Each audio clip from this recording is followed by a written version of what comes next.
aminoácidos de distintos subidos. Ahora, principalmente los aminoácidos terminan en hilo. ¿Para qué me sirve el aminoácido? Para resintetizar proteínas, ¿cierto? O compuestos que tengan nitrógeno en su estructura. Y estamos acá, esos aminoácidos sirven para formar proteínas u otros compuestos que tengan nitrógeno. Pero además he dicho que estos aminoácidos, cumplido su tiempo de vida media en nuestro organismo, las proteínas en realidad, tienen que ser degradadas y que normalmente había también degradado esa proteína y voy a obtener ahí un pool de aminoácidos que se reutilizarán, por supuesto, para resintetizar proteínas de estos compuestos. Y lo que sobre, dije que no hay una forma de almacenar ese aminoácido en el organismo, como si lo hay para los carbohidratos y para los alimentos. Entonces tengo que catabolizar este aminoácido. Y este aminoácido, al catabolizarse, por un lado, pierde su nitrógeno, que es lo que vamos a ver ahora. Utilizaré ese nitrógeno para ir a formar esa molécula de urea. Y por otro lado tengo la parte del fenilcarbonato que en su degradación puedo, si el organismo lo requiere, utilizarlo como fuente de energía, ¿cierto? Porque puedo formar glucosa, puedo formar un ácido graso o un cuerpo cetona. Bien, entonces voy a ver esa parte en que utilizaré el nitrógeno para ir a transformarlo en una molécula de urea.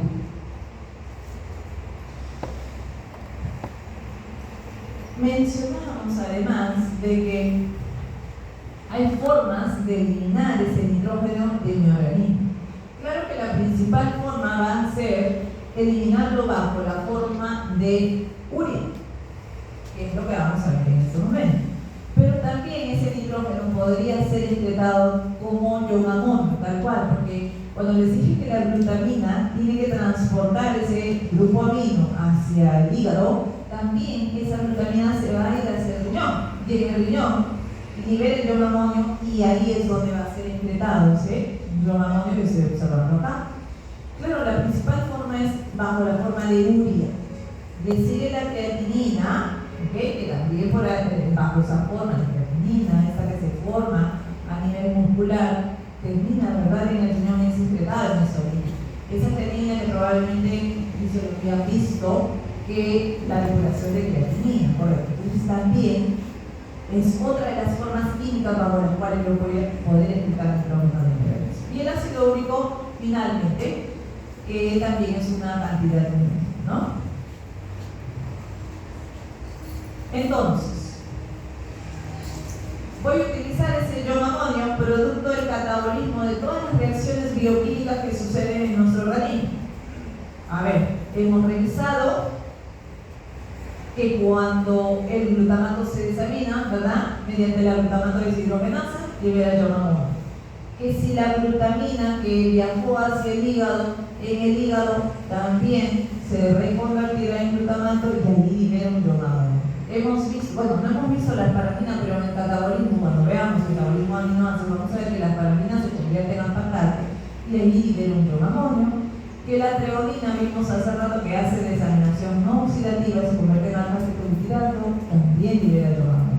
Histidina urobanato libera ion amonio. Serina en piruvato, ahí hay liberación de amonio. Entonces, liberación de amonio también en el ciclo de las purinas, en el cerebro y en el músculo, por allí, cuando se catabolizan estas también habrá liberación de ion amonio. Y lo último que dije que las bacterias intestinales también me producen ion amonio, ¿verdad? Entonces tengo una cantidad de amonio liberada que además dije que si aumentan en sangre, termina en el cerebro porque atraviesa la barrera intestinal. Entonces, yo utilizaré esos iones amónicos, pero si ese ion amonio es liberado en otros tejidos que no sea el hígado, no puede viajar libremente en circulación. Entonces dije que había dos aminoácidos que me van a servir para transportar ese nitrógeno. Estoy hablando de alanina y de glutamina, ¿verdad? Entonces ustedes vieron en carbohidratos el ciclo de glucosa-alanina con la doctora Pop. ¿Ya lo vieron? Ahí está. Eso es lo que está sucediendo. Que yo utilicé, bueno, mi proteína, en este caso muscular, se está degradando, se está liberando el aminoácido, se está está catabolizando y se está perdiendo ese nitrógeno, pero lo está llevando a una molécula de glutamato, que generalmente esto seguramente ha hecho una reacción de transaminación que ya lo hemos revisado, ¿verdad? Y que ese alfa-cetoglutarato luego se convirtió en glutamato como este amonio liberado. Bueno, este glutamato allí en el músculo hará una reacción de transaminación con el piruvato. Piruvato, que además, si ustedes vieron, se forma de realizar glicólisis de una molécula de glucosa. Piruvato, cetoácido.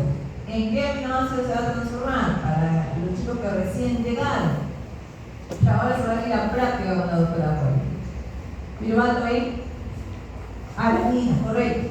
Y glutamato se convierte en cetoácido, cetoglutarato. Esto es la enzima que participa acá. Ya, no nos olvidemos que es la glutámico pirúvico transaminasa, o también llamada alanina aminotransferasa. Como alanina es capaz de irse por circulación y llegar hacia el hígado. Porque ya les dije, el glutamato no se va a poder ir. ¿Por qué?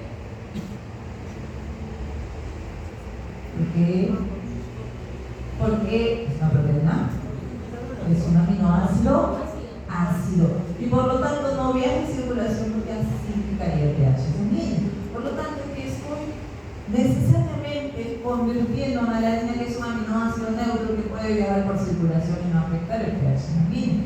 Por lo tanto esa alanina que ha llegado al hígado hace una reacción inversa a la transaminación que estoy viendo ahora, que con un alfa-cetoglutarato, alanina se está convirtiendo en piruvato y el alfa-cetoglutarato en glutamato. Nuevamente, lo inverso.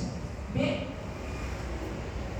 ¿Qué va a pasar con el piruvato? Entra en la vía de la gluconeogénesis, forma glucosa y por circulación nuevamente termina en el músculo. ¿Qué pasa con el glutamato? Que ya se encuentra en el hígado y que está allí el nitrógeno que se perdió del catabolismo de aminoácidos previos allí en el músculo. Ya está acá, en el hígado. ¿Y por qué quiero que llegue al hígado? Porque en el hígado es donde se va a dar este ciclo de la urea. Entonces allí realizará una desaminación oxidativa para liberar el ionamonio. Y ese ionamonio se utiliza para formar esta molécula de urea. Bien. Ok. Fíjense cómo es la molécula de la urea. La siguiente semana vamos a hacer balance nitrogenado y la otra vamos a decir, escríbame la molécula de la urea en la pizarra, ¿no? ¿Qué tiene la molécula de la urea? Un carbono y dos nitrógenos, dos grupos aminos, ese carbono unido al oxígeno. Así de chiquitita es. Eso quiere decir que necesito de esos nitrógenos liberados, esas reacciones de desaminación, pero necesito de alguien que me dé el carbono, además, para ser parte de esta estructura, ¿verdad? Entonces, veamos acá. ¿Quién me está dando el nitrógeno? El nitrógeno, acabo de ver en ese ciclo de la glucosalanina, me va a dar la alanina en este caso. La alanina, por transaminación dijimos que se convierte en glutamato allí en el hígado, ¿ok? En glutamato y en piruvato. Entonces acá el glutamato se examina, como ven, y libera el primer nitrógeno que va a formar parte de esa molécula. Pero además requiero de otra alanina. ¿Para qué? Para que nuevamente se transamine en piruvato. Ya tengo dos piruvatos. El piruvato tiene 3 carbonos, ¿recuerda? 3 más 3 son 6. Eso hace una glucosa. Por ahí formo glucosa. Y ese glutamato, el segundo que se ha liberado de la alanina, hará transaminación con el oxalacetato para formar aspartato, porque el aspartato, voy a ver luego, es el que me da el segundo nitrógeno para hacer o formar esa molécula que es la urea. Entonces, ¿qué ha requerido para dar esos nitrógenos? Y ese, bueno, el carbono va a ser de mi carbono. Finalmente, he utilizado dos moléculas de alanina que me van a formar una molécula de glucosa y una de glucosa y una de urea. Esa es la alanina, que he dicho me va a servir para transportar ese nitrógeno. Pero también la glutamina es bastante sintetizada en el organismo. Y además esa glutamina dentro de su estructura lleva dos nitrógenos, porque tiene el de su grupo amino principal para hacer un aminoácido y en su radical tiene otro nitrógeno. Entonces me está ayudando a transportar dos nitrógenos en su estructura. Es muy abundante de circulación, sirve de transporte entre el hígado, porque se va a ir al hígado, pero también se va a ir al riñón, les había mencionado. ¿Ok? Luego vamos a ver eso. Bien, se encuentran grandes cantidades en el tejido muscular y importante porque en el riñón ejerce un papel en las células del túbulo renal, en la cual al llegar ahí la glutamina se reconvierte en glutamato y libera un ion amonio.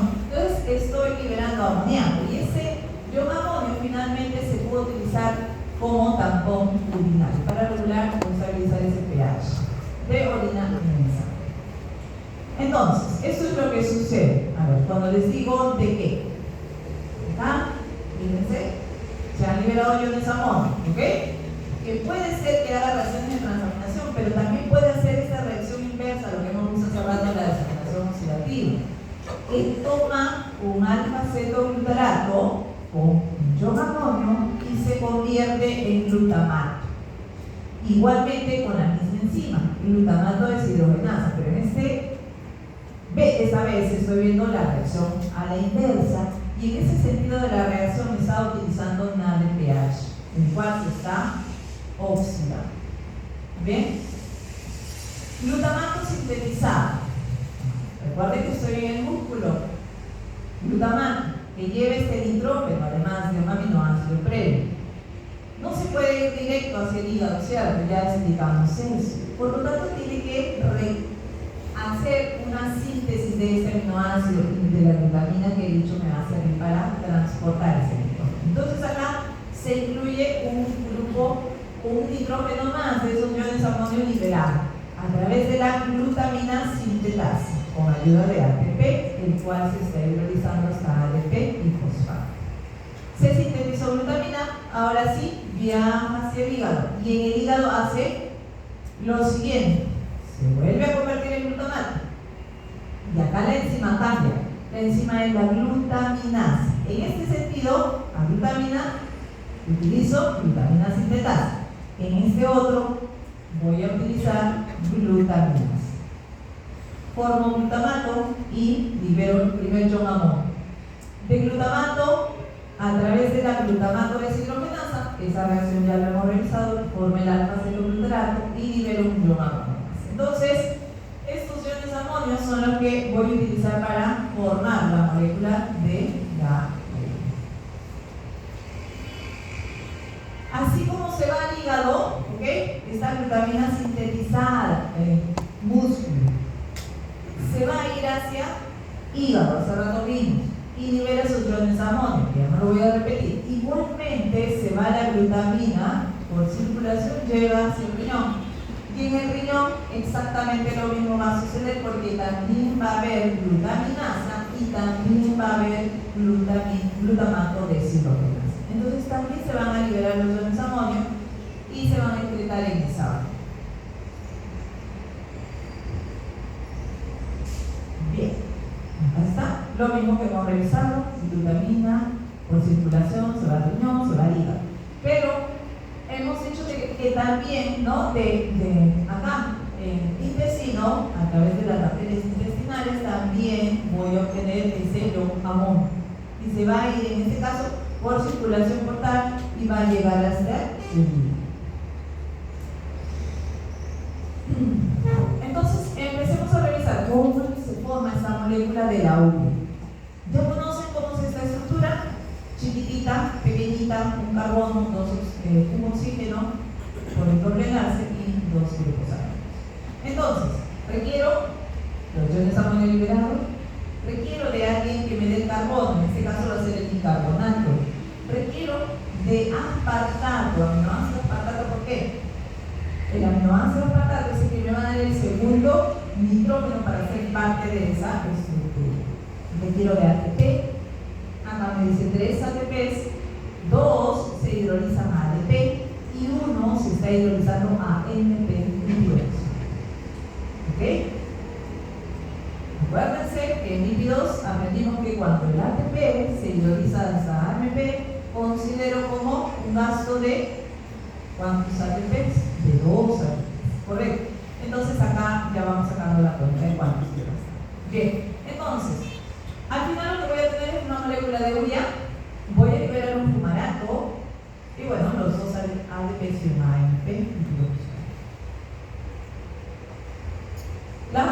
urea es una molécula pequeña, como han visto, difusible, soluble, atóxica.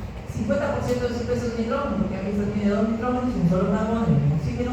Y además me permite eliminar los productos de desecho que vienen a ser el CO2 y ese amoníaco que estamos liberando de todas esas reacciones en el catabolismo de aminoácidos. Hay un paso previo que le voy a llamar a lo que viene a ser el ciclo de la urea en sí. ¿Bien? El paso previo significa formar carbanoil fosfato. Y acá requiero de enzimas. Y esas enzimas se las tienen que saber, porque hay defectos enzimáticos sobre todas estas enzimas que participan en el metabolismo o la síntesis de esta molécula de la urea. La primera enzima es carbanoil fosfato sintetasa 1, que también existe 2, pero lo van a ver en el siguiente capítulo de ácidos nucleicos. La carbanoil fosfato sintetasa 1, ¿qué hace? La unión de este bicarbonato, el carbono que va a ser parte de la molécula de la urea, con el amonio. Y requiero de 2 ATPs. Formo esta estructura. Por acá, grupo amino, el carbono con el oxígeno y el grupo fosfato. Esto se llama carbanoil fosfato, este compuesto. Que yo requiero este compuesto para dar inicio al ciclo de la urea. Fíjense, acá estoy formando lo que acabo de mencionar, el carbanoil fosfato. ¿Dónde se está sintetizando? En la mitocondria, en la matriz mitocondrial. Este proceso se da en la matriz y también en la célula y termina nuevamente en la matriz. Fíjense que para yo iniciar este ciclo requiero de ornitina. Y esa ornitina es el último compuesto que se forma en el ciclo de la urea, además. ¿Sí? Requiero de ornitina. Entonces, carbanoil fosfato con ornitina me forma citrulina. Todo esto está sucediendo en la matriz mitocondrial. Ahora esa citrulina tiene que salir hacia el citosol. Y en el citosol participa el otro aminoácido que dije. Necesito aspartato, ¿verdad? Aspartato. Aspartato y citrulina se une y se forma arginino succinato primero, con ayuda de ATP, que es el hidrolisol, AMP y 2 grupos fosfato. Sigue, la siguiente reacción es arginino succinato a arginina, y acá se desdoble en fumarato, o sea, el fumarato que vimos en esa reacción general. Finalmente, arginina se desdoble en ornitina y en una molécula de urea. Ya está formada esa molécula de urea. 3 pasos de ese ciclo. 4 con el carbanoil fosfato. Ornitina formada en el citosol debe ingresar a la matriz mitocondrial. Acá. Para dar ese inicio del ciclo de la urea. ¿Bien? Acá está lo mismo, pero nos menciona las enzimas, que habíamos mencionado nada más a la primerita, ¿no? Que se llamaba carbanoil fosfato sintetasa 1, que unía el bicarbonato con el ion amonio y formaba carbanoil fosfato. A ver, acá yo les dije que el carbanoil se tiene que unir a la ornitina, ¿cierto? Ornitina que además se sintetiza en el citosol y que debe ingresar a través de una translocasa que existe ahí a nivel de la membrana de la mitocondria para que pueda ingresar hacia la matriz mitocondrial. Así como ingresa una ornitina, saldrá también una citrulina a través de esa translocasa. ¿Cómo se formó la citrulina? Porque esta ornitina se unió al carbanoil fosfato a través de esta enzima, ornitina transcarbamolasa, se llama la segunda enzima. A ver, ¿qué ha sucedido? Que en este extremo de este grupo amino que tiene la ornitina, ha ingresado allí el carbono de este carbanoil fosfato. El grupo fosfato se ha liberado y este carbono se unió acá. ¿Qué es lo que tengo? Por este extremo. Esta estructura es la citrulina. Y luego, la citrulina sale al citosol y en el citosol tiene que participar, ahí dijimos, un aspartato. Acá está el aspartato. que gracias a la enzima argininosuccinato sintetasa va a unirse a través de este nitrógeno, el aspartato va a entrar acá reemplazando este oxígeno. Eso es lo que tengo acá, un aspartato unido a la citrulina, y se forma esta estructura que se llama argininosuccinato. La siguiente enzima es una liasa, la argininosuccinato liasa. También la pueden encontrar como argininosuccinasa, puede ser la misma enzima. ¿Qué ha hecho esa enzima? Ha roto este enlace acá, entre este carbono y este nitrógeno, está saliendo toda esta parte de la molécula como fumarato, intermediario del ciclo de Krebs, ¿verdad? Sale fumarato. Lo que me está quedando ahora se llama arginina, aminoácido arginina, es el que estoy sintetizando allí. Y si se dan cuenta en este extremo, como que ya está tomando la forma de esa molécula de la urea, porque dijimos que tiene un carbono y tiene dos nitrógenos ahí. Por lo tanto, de esa arginina, a través de la arginasa y con una molécula de agua, finalmente sale, entra el oxígeno allí y ya se forma esa molécula de la urea, que por circulación llega a ese riñón y se secreta en la orina. Pero además se ha liberado una molécula de ornitina. Todo lo que quedó de la molécula de la arginina vendría a ser una ornitina. Ornitina ingresa y empieza nuevamente ese ciclo de la orina. ¿Bien?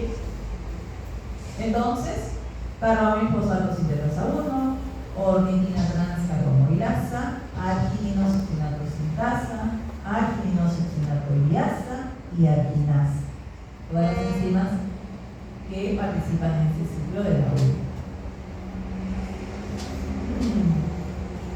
Eso es lo mismo, no les voy a explicar todo, solamente les voy a recordar eso. Bien. Dijimos que glutamina me transporta esos nitrógenos de otros tejidos. Entonces acá la glutamina está trayendo esos nitrógenos de tejidos extrahepáticos y tiene o debe ingresar a la matriz mitocondrial, porque allí se debe reconvertir en glutamato y liberar esos iones amonio. Entonces ahí está sucediendo y ahí están los iones amonio liberados. Y también dije, el otro aminoácido que transporta el nitrógeno es alanina. Alanina en el ciclo de la glucosalalina, o sea, entre músculo y tejido hepático, por lo tanto, la alanina está viniendo del músculo. En el citosol se convierte en glutamato por transaminación, ¿ok? ¿Y qué más va a pasar? Claro, la alanina comienza a transaminado para llegar hasta glutamato. ¿Con qué cetoácido? Alfa-cetoglutarato, ¿verdad? Y se forma glutamato y la alanina se convierte en piruvano. Entonces acá el glutamato que tiene que ingresar también para desaminarse y liberar esos iones amonio. Y además el aspartato, que dije entra por acá. Fíjense, requiere aspartato para que sea una citrulina y formar argininosuccinato que ya expliqué. Entonces ese aspartato viene también de acá, que la matriz mitocondrial está haciendo una reacción de transaminación, glutamato con salacetato, está transformando en aspartato y alfa-cetoglutarato. Entonces este aspartato es el que ingresa por acá. Muy bien, no más. Además de las enzimas que he mencionado allí en el hígado, también existen enzimas, las tres enzimas dice mitocondriales. ¿Okay? ¿Cuáles eran las enzimas mitocondriales? Carbono y fosfato sintetasa 1, ¿ok? Ornitina transcarbomoilasa. Y luego les voy a mencionar que existe otra previa, que es la N-acetilglutamato sintetasa. Todavía no lo hemos visto, pero eso participa o lo voy a requerir para la activación del ciclo de la urea. Bien, todavía no la hemos visto, pero estas a nivel del estómago, perdón, la mucosa intestinal me van a permitir formar la citrulina. Bien, ese es el primer compuesto que requiere.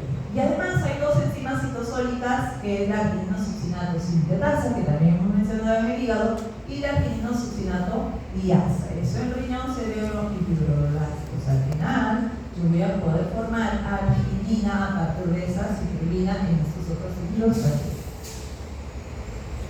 Y ahora sí, vamos con esta regulación del ciclo de la urea que les decía. Que necesito de la enzima N-acetilglutamato sintetasa, acá en esta vía de regulación. Entonces, fíjense que en este momento en el que voy a sintetizar esa molécula de urea, el glutamato empieza a aumentar, ¿cierto? Porque todos tienen glutamina y se convierte en glutamato, alanina y se convierte en glutamato, ¿ok? Entonces el glutamato empieza a aumentar. Y también acá voy a requerir de acetil-CoA para formar un primer compuesto que se llama N-acetilglutamato, que a su vez requiere de la enzima N-acetilglutamato sintetasa. Esa es la que les mencionaba.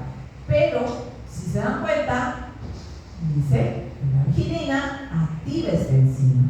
¿Y dónde formé arginina?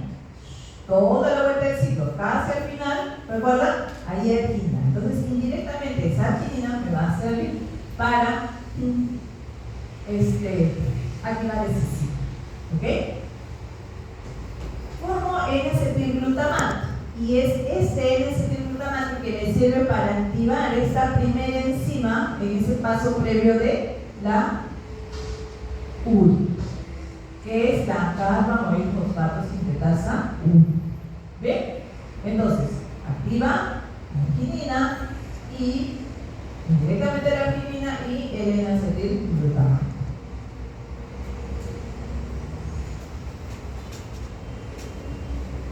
¿Cuántos ATP se gastado en este ciclo de la urea?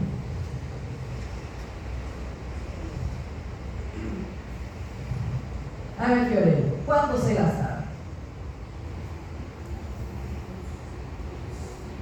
No llegó en ese momento, creo. 4, dice su compañero. 4, ¿cierto? Porque dije, acá lo dice. En el paso previo tengo 2, pero, ¿verdad? De citrulina arginosuccinato requería 1, pero 1 se hidrolizaba hasta MP. Este se hidrolizaba hasta MP. Por eso considero allí 2 ATPs. Entonces, 4 en teoría, o hasta lo que estoy viendo, ¿sí? Porque vamos a ver más adelante que está, pero sí, también por acá lo vemos. Hay una conexión entre el ciclo de la urea y el ciclo de Krebs. ¿En dónde? ¿Se acuerdan que requirió aspartato? Y ese aspartato viene de acá. Yo usar el acetato, he usado como el glutamato y he formado aspartato, por acá ingresó. Y además, cuando se desdobla el arginosuccinato, se desdobla en arginina y en fumarato, ¿recuerdan? Ese fumarato también, ¿no? Por ahí hay una conexión con este ciclo. Entonces, pero, fíjense, en esta siguiente lámina, en este paso de fumarato hasta llegar a aspartato, hay 2 enzimas, hay citosólica y hay mitocondrial también. Pero la que me interesa es esta, fíjense, de malato a oxalacetato, que yo estoy estableciendo en el ciclo de Krebs. Allí requeríamos de la enzima malato deshidrogenasa, pero en esa acción se forma un NAT reducido. Y por lo tanto, ¿cuántos ATP se ganaron allí? ¿Cuánto? El NAT reducido me aporta 2.5 ATPs. Otra vez, mañana vamos a dar el examen. Y si yo ahí estoy ganando 2.5 ATPs, de los 4 que gané, ¿cuántos me quedan? 1.5, dice su compañera, ¿ok? ¿Sí? 1.5. Muy bien, ahí dice, ¿no? 1.5 ATPs. Acá está. Le resto esa ganancia. Bien. Está nuevamente nuestro ciclo, con todas las enzimas y muy reducidos sus reacciones. ¿Ok? Dice, la urea puede eliminarse en la orina donde ayuda a regular la osmolaridad. Eso ya lo aprendieron en fisiología, ¿cierto? En la osmolaridad también tengo que tener en cuenta esa molécula de la urea y esa es la cual estoy hablando. Esa urea se está excretando en nuestra orina. Y además existe un análisis de sangre, que es el BOOM, llamado BOOM. BOOM es de las siglas en inglés blood nitrógeno en sangre. ¿Cuándo ese boom me va a salir aumentando? Cuando la actividad de el catabolismo de las proteínas en realidad, si hay mayor catabolismo, nitrógeno, ¿no? Glucosaminos o iones amonio voy a liberar. Entonces, esos iones amonio tienen que entrar a realizar ese ciclo de la urea.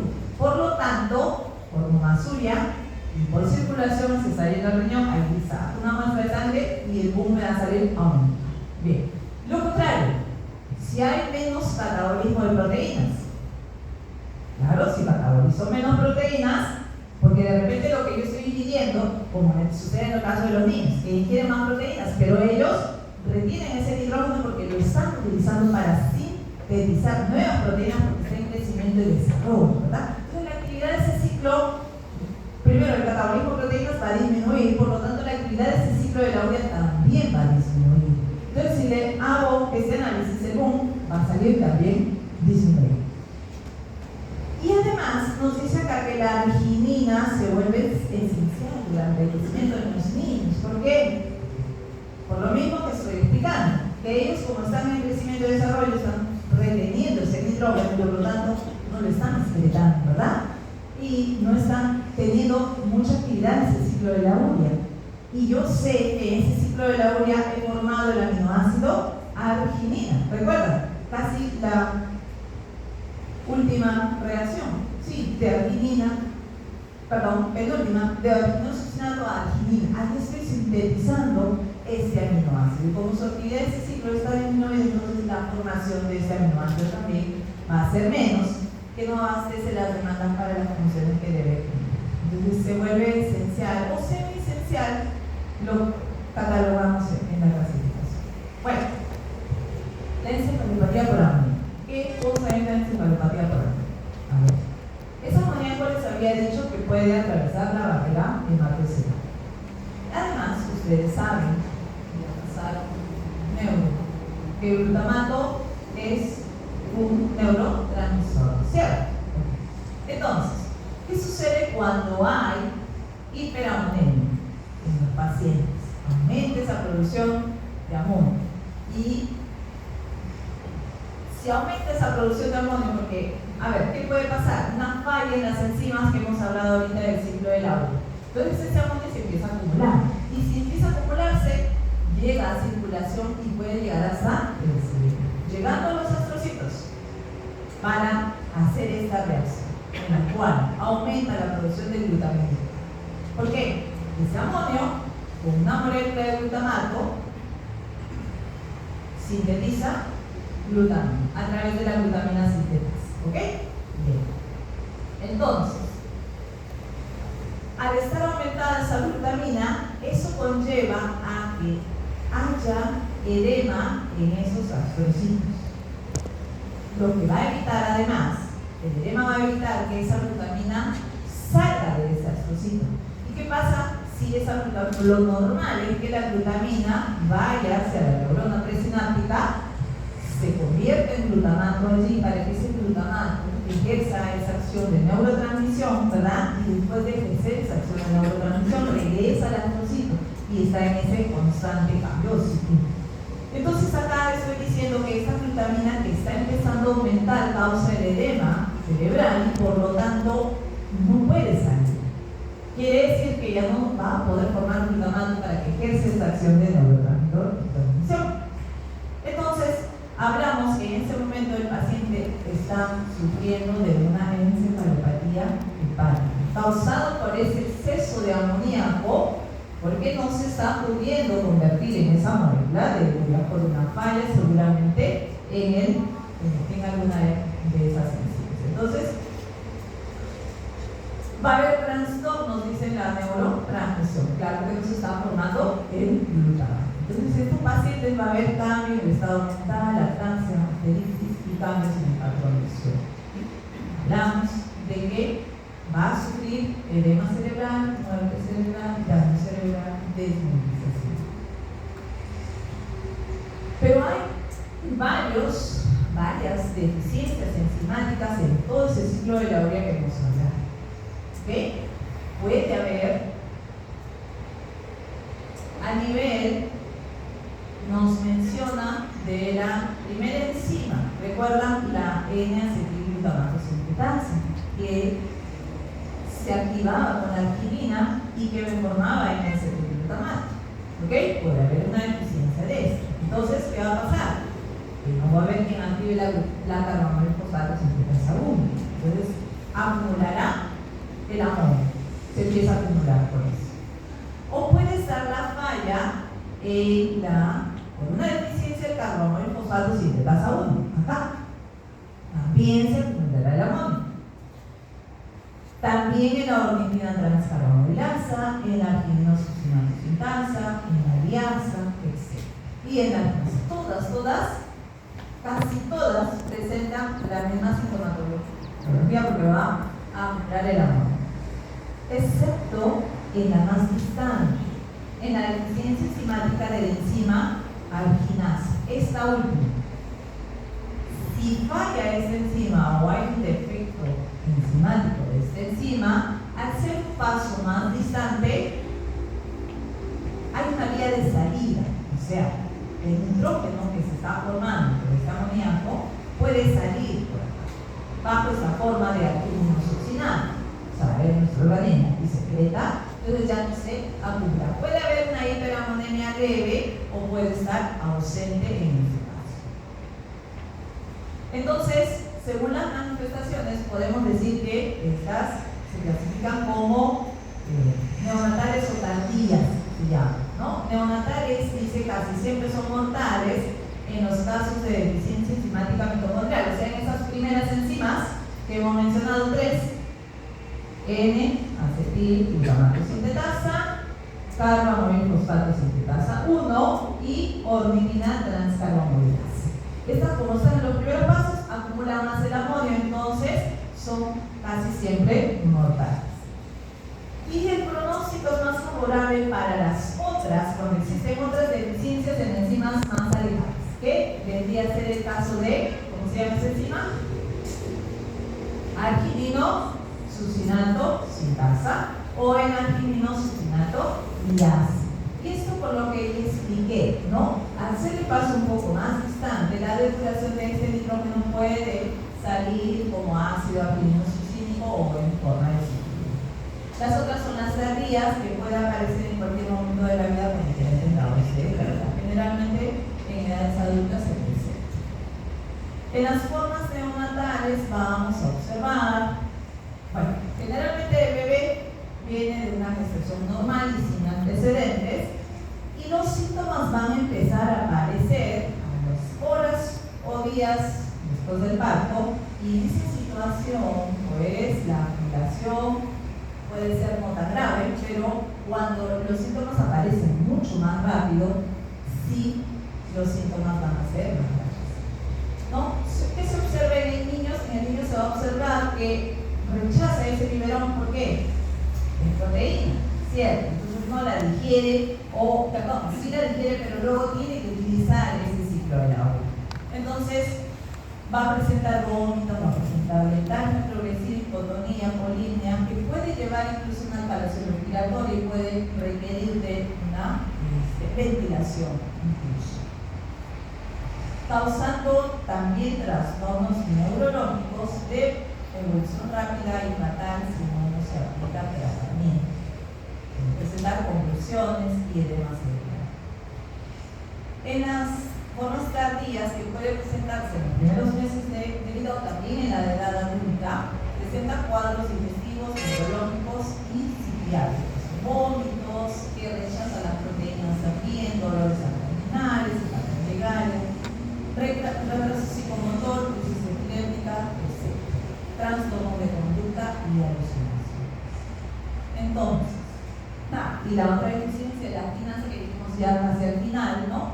Presentando un cuadro de hiperamonemia leve o ausente. Acá está la deficiencia, se empieza a acumular la arginina, pero al formarse argininosucinato puede salir bajo esta forma. En el diagnóstico vamos a observar que en las formas neonatales la hiperamonemia va a ser bastante alta, llegando a superar los 1000 micromoles por litro. Y en las formas de manifestación tardía, la amonemia es siempre elevada en la fase aguda, pero se normaliza con el tiempo, ¿no? y hay que ir monitorizando y tratando de dar un tratamiento en el cual, claro, si no puede, porque hay un defecto en ese ciclo del aureo, una de las enzimas no puede utilizar y formarse esa molécula del aureo, entonces nosotros debemos dar menos cantidad de proteína a esa persona, de tal manera de que le sirva lo suficiente para sintetizar proteínas y no sea una cantidad excesiva como lo que les dije al inicio, ¿no? Casi siempre consumimos más proteína de lo que debemos y ese exceso termina pues degradándose para formar glucosa o formar ácidos grasos, ¿verdad? Y formar triglicéridos al final. Pero ese nitrógeno de ese aminoácido excesivo tiene que eliminarse de nuestro organismo, que no se almacena. Entonces tiene que utilizar ese ciclo de la U. Por eso lo recomendable siempre es dar la cantidad necesaria para utilizar esa proteína para sintetizar proteínas y no haya una cantidad excesiva que tenga que degradarla y poder o hacer mayor actividad de ese ciclo de la U. Para eso requiero dar también la cantidad de calorías necesarias para que tenga la suficiente energía y no obligue al organismo a degradar sus propias proteínas musculares, que en el caso no tuviera cantidad suficiente de carbohidratos o lípidos para utilizarlos como fuente de energía. Además, en el tratamiento existen fármacos que me ayudan a eliminar ese nitrógeno, ¿no? En casos que ya existe una hiperamonemia, los fármacos me van a ayudar a disminuir esa cantidad de nitrógeno. Dentro de ellos tenemos al fenilbutirato de sodio y tenemos al ácido benzoico. Este ácido benzoico, por acá, la función de estos fármacos es unirse a aminoácidos. Por ejemplo, el ácido benzoico se une a la glicina y previamente ha habido una activación, se une a la glicina y se forma ácido glicúrico que luego se excreta a la orina. Entonces yo estoy excretando nitrógeno de esa forma y el otro es el fenilbutirato que luego de una oxidación, beta oxidación, se transforma en fenilacetato. Se activa y luego se une a la glutamina, que por ahí estoy perdiendo 2 nitrógenos, recuerdan, y va a salir bajo la forma de fenilacetilglutamato. Ahí nos quedamos. ¿Ok? Eso lo vamos a dejar para la siguiente semana. Tengo que separar.